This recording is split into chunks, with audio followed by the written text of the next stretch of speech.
Í þessari upptöku þá ætla ég að fara yfir verkefni 3D einfasa mótorinn og ég ætla að byrja á því að mæla aflið og strauminn í sittkoru vafinu, fyrst í aðalvafinu og svo í hjálparvafinu. Og þá byrja ég á því að stilla spennuna á bil 20 volt og þá fæ ég hérna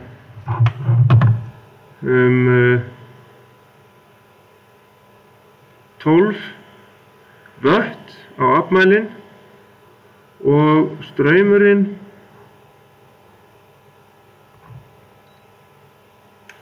hann 0,88 ampere.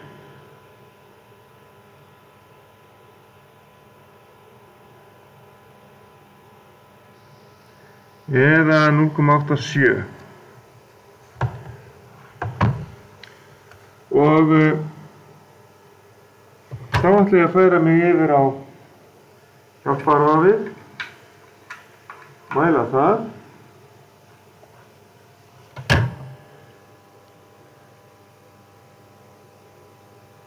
stilla aftur á 20 volt og það fæ ég strauminn 0,49 ampere og aflið 6 vött.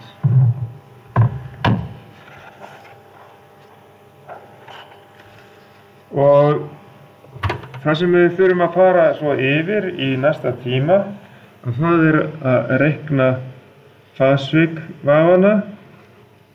Það sem sagt að finna út sýndarviðnám vafana og reikna svo fasvik vafana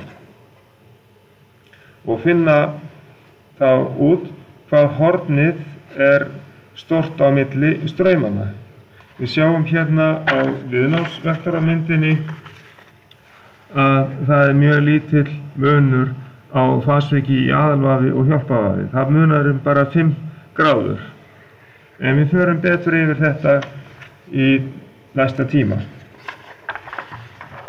Það næsta sem við gerum, það að gangsetja mótorinn án þéttis. Og þá notum við það rofa. Við ætlum að sleppa aflmælinum í þessu sambandi og förum við hérna inn á aðalvafið og þá höfum við það tengt hérna yfir á hjálparvafið og aðalvafið tengjum við svo á hinum megin á spennugjafann.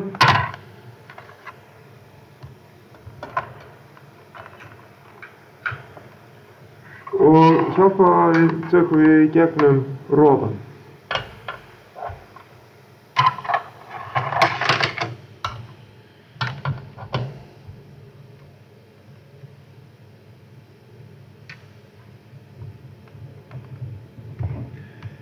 Og þá stillum við spennuna á 100 volt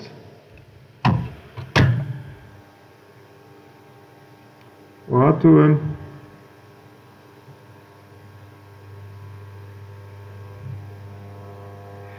hvort hann fer í gang. Nú er komin í 100 volt og við sjáum hérna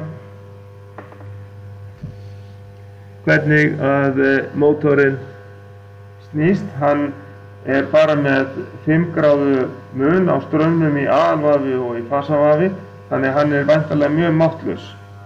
Og ég ætla að prófa að halda við hann þegar ég set strauminn á hjálparvafið. Hann mjög máttlaus, hann kemst í gang, ég bara get haldið hann hérna mjög auðveldlega. En ef ég sleppi honum, þá fer hann af stað og fer á fulla ferð þegar ég tek strauminn af hjálparvafinu.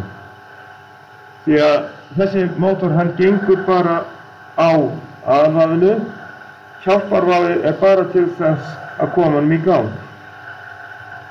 Nú slökkum við á rásinni og prófum að bæta inn í hjálparvatnsrásina 66 mikrofarada þétti og sjá munin. Við sjáum líka hérna í hvaða snúningsátt það fór. Það fór hérna rangsælis, þessa átt hérna. Og þá sjáum við hvað gerist þegar við tengjum þéttin inn í hjálparvatnsrásina, raðtengjum hjálparvatnið og þéttin. Og þá setjum við 100 V spennu aftur á og nú gef ég honum straum og í rauninni þessi rofi kemur í staðinn fyrir miðflóttaaflsrofan í mótornum. Þannig að þegar að mótorinn er farinn af stað þá rífur miðflóttaaflsrofinn strauminn af hjálparvatninu eða hjálparvatnsrásinni ásamt þéttinum. Svo að þá gengur mótorinn eingöngu á aðalvafinu. Og nú sjáum við líka í hvaða snúningsátt hann fer. Hann fer í hina snúningsáttina og rýkur af stað með látum.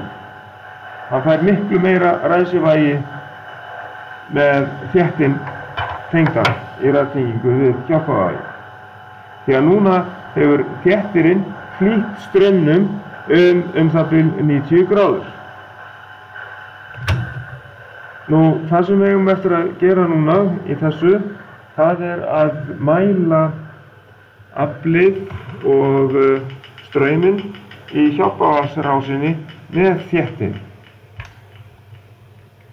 Þá tengjum við inn á aflmælinn, í gegnum aflmælinn, inn á hjálparvatnsrásina.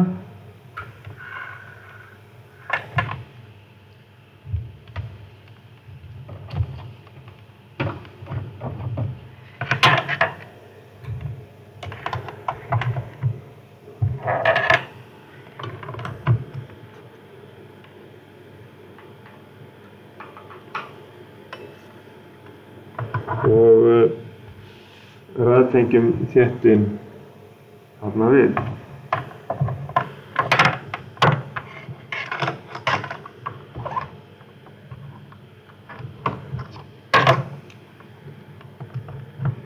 Þá er hjálparvatnsrásin komin með þéttinu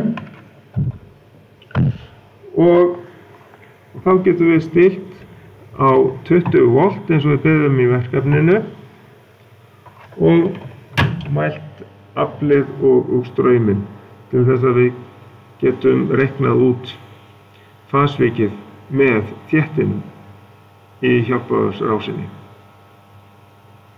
Stillum á 20 volt